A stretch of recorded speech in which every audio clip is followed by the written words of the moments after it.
सभी को सादर नमस्ते। आज हमारा बड़ा सौभाग्य है कि आज हमारे बीच में भारत की संसद में सीकर का प्रतिनिधित्व करने वाले आदरणीय स्वामी सुमेधानंद जी महाराज हमारे बीच उपस्थित हैं। हम अपने यहाँ पर पधारने पर उनका हार्दिक अभिनंदन स्वागत करते हैं और आज उनके साथ एक विशेष चर्चा के लिए हम उनसे निवेदन करेंगे कि वर्तमान कोरोना काल में जो देश की परिस्थितियां चल रही हैं, इन सब से आप भी सर्वथा वाकिफ़ हैं और सरकार के एक अंग होने के नाते से, सरकार का भाग होने के नाते से आप उस परिस्थितियों को देख भी रहे हैं और उसमें जो भी भूमिका आप अदा कर सकते हैं आप कर भी रहे हैं। आज मैं जिस विषय को उनके साथ में रखना चाहूँगा वो विषय वर्तमान में हमारे देश की संस्कृति के ऊपर एक तरह से हमले से संबंधित है और वो है आज वेब सीरीज के नाम पर जिस प्रकार की भाषा को, जिस प्रकार के दृश्यों को, जिस प्रकार की वार्तालाप को परोसा जा रहा है और उसको देखने वाले आज हमारी हर पीढ़ी को लोग इस समय उसको देख रहे हैं। क्यों? क्योंकि वो एक खुले मंच पर है और जितने भी वेब सीरीज़ को परोसने वाले प्लेटफॉर्म्स हैं, चाहे वो MX प्लेयर हो, चाहे वो सोनी लिव हो, चाहे वो जियो प्लेटफॉर्म्स हो, इन सभी पे इन वेब सीरीज़ को परोसा जा रहा है। लेकिन जब हम उनके मसाले को देखें, उनके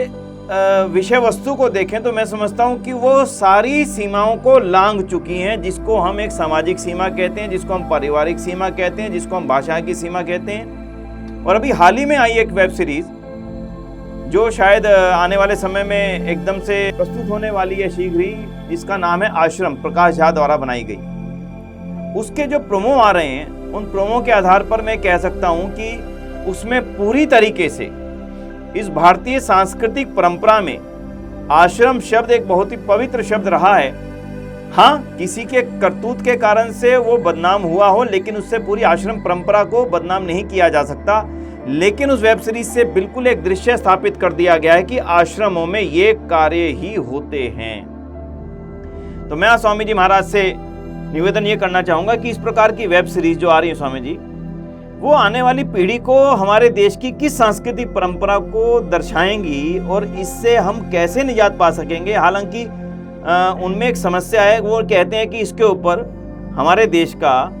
जो कानून है, जो फिल्मों को एक तरह से आप उसको कहते हैं सेंसर बोर्ड का कानून लागू नहीं होता। ऐसी परिस्थिति में हम सरकार से अपेक्षा रखते हैं कि इनके ऊपर कोई ना कोई कानून होना चाहिए। मैं आज चाहूँगा कि आप उस संबंध में अपना कुछ वार्तालाप रखें तो कि हम स्पष्ट कर पाएं कि आगे आने वाले समय में इनसे अपनी पीढ़ी को कैसे बचाया जाए।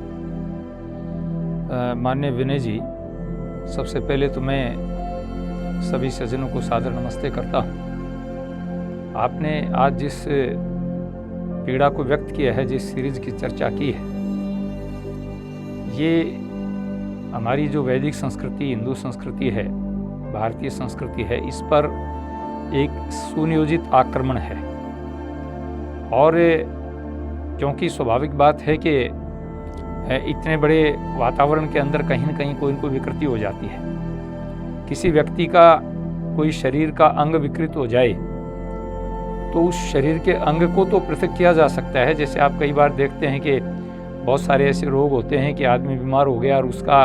कोई शरीर का अंग काटना पड़ जाता है, लेकिन उसका मतलब ये नहीं होता है कि उसको फांसी चढ़ा दी जाए। किस व्यक्ति के हाथ में विकार हो गया है, पैर में विकार हो गया है, तो उसका हाथ काटा जा सकता है, पैर काटा जा सकता है, उस अंग को निकाला जा सकता है, लेकिन उसका मतलब ये नहीं होता है कि उसको फांसी चढ़ा दिया जाए।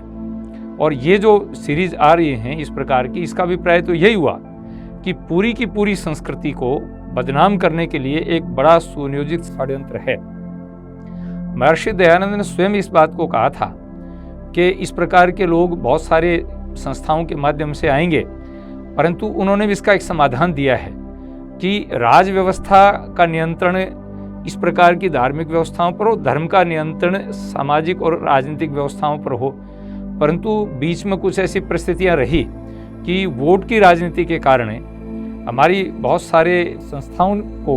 जो इस प्रकार की एक्टिविटीज़ करते हैं, जैसे अभी आपने चर्चा की कि ये लोग सीरीज़ ला रहे हैं और पहले इस प्रकार की सीरीज़ आती रही है और ये कह करके कि सेंसर बोर्ड इन पर लागू नहीं होता। बहुत सी चीज़ें ऐसी हैं पादरियों के खिलाफ एक सीरीज आई और जिस प्रकार का अनाचार चर्चेज के अंदर और दूसरी जगह हुआ उसको बैन कर दिया गया। इसी तरह से बहुत सारी चीज़ें इस प्रकार की आती हैं। जैसे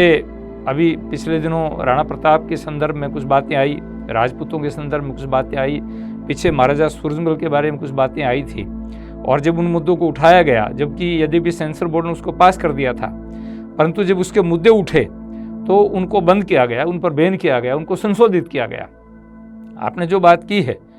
पूरे समाज को जितने भी संत मंडल हैं, चाहे संगठन है, आर्य समाज है, विश्व हिंदू परिषद है, संघ है, या और भी जितने संगठन हैं, संतों की अनेक संस्थाएं हैं, उनको संगठित होकर के इस मुद्दे को उठाना चाहिए और इसका विरोध करना चाहिए। हमें राजनीतिक दृष्टि से भी मैं खुद इस विषय को माननीय सरकार के सामने रखूंगा। हमारे माननीय रविशंकर जी और जावड़ेकर जी के पास में ये मंत्रालय है, मैं उनसे भी बात करूंगा और अन्य लोगों से भी मैं निवेदन करूंगा कि इस प्रकार की जो ये सीरीज आ रही है उनको बैन किया जाए। इससे सीधा सीधा आक्रमण पहुंचता है समाज में। हमारे यहाँ तो लाखों की संख्या के अंदर आश्रम हैं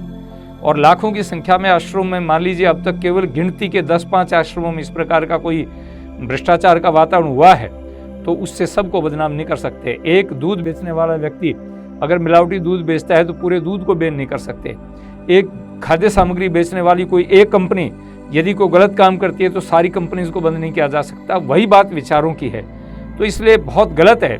और आर्य समाज हमेशा ही इस बात का खंडन करता रहा है। चाहे वो राम रहीम थे, उनका विरोध अगर किसी ने किया तो आर्य समाज ने किया, रामपाल था उसका विरोध किया तो आर्य समाज ने किया।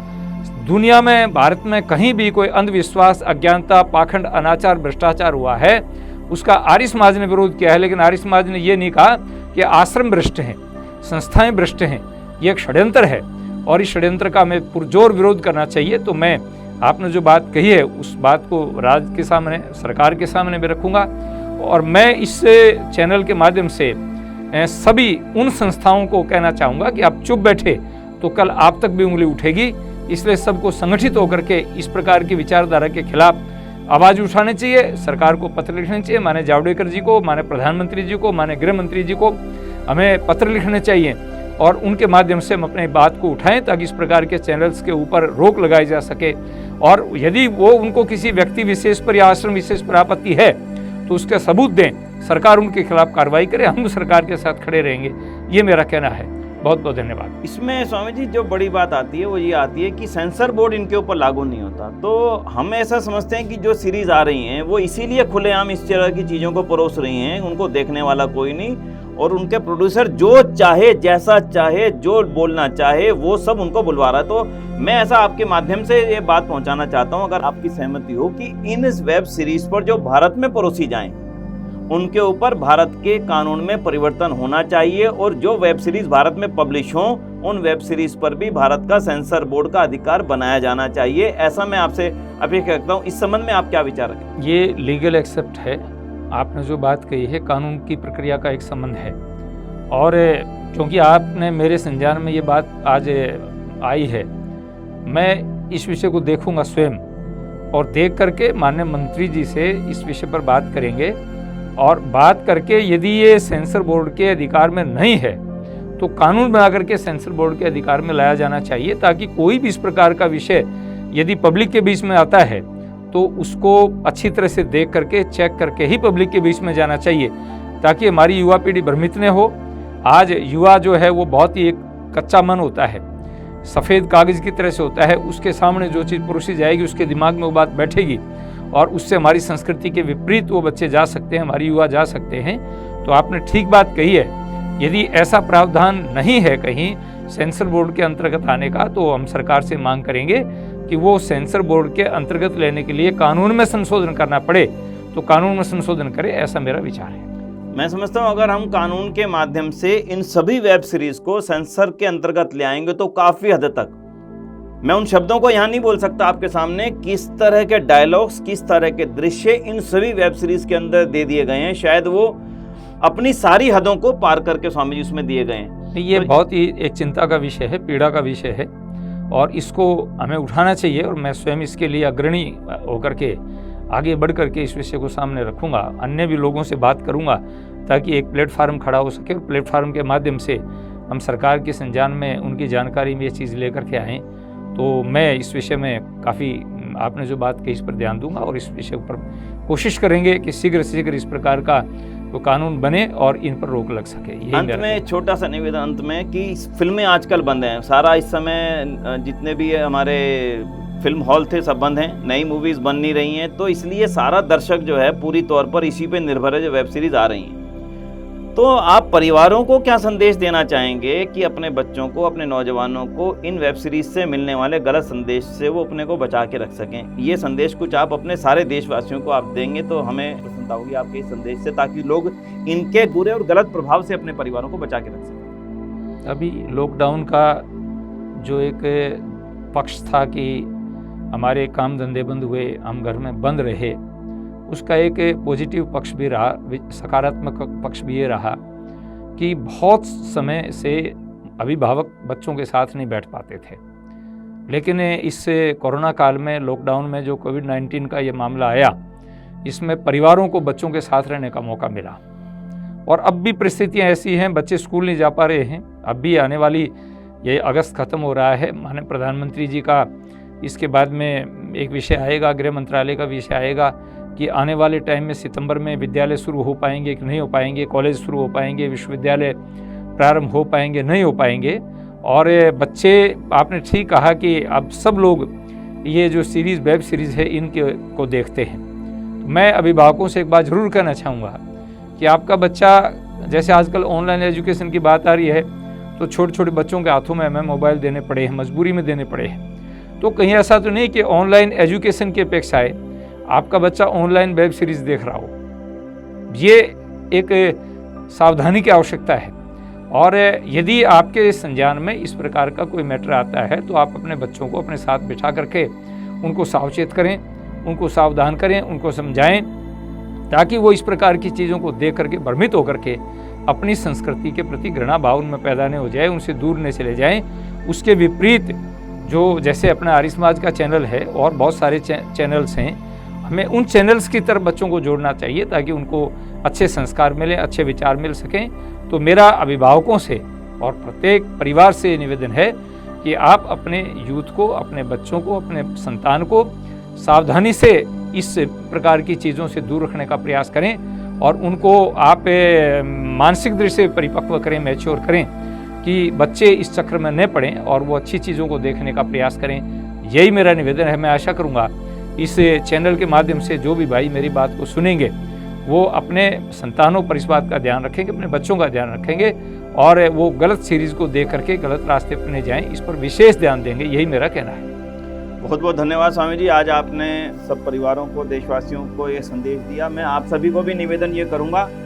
कि इन सभी वेब सीरीज़ के कॉर्नर पर एक छोटा सा संदेश लिखा होता है, 18 की उम्र से अधिक के लोगों के लिए मान्य। लेकिन वो संदेश आज के समय में बेमानी हो चुका है, इस बात को हम सब जानते हैं, क्योंकि मोबाइल हमारे बच्चों के पास में है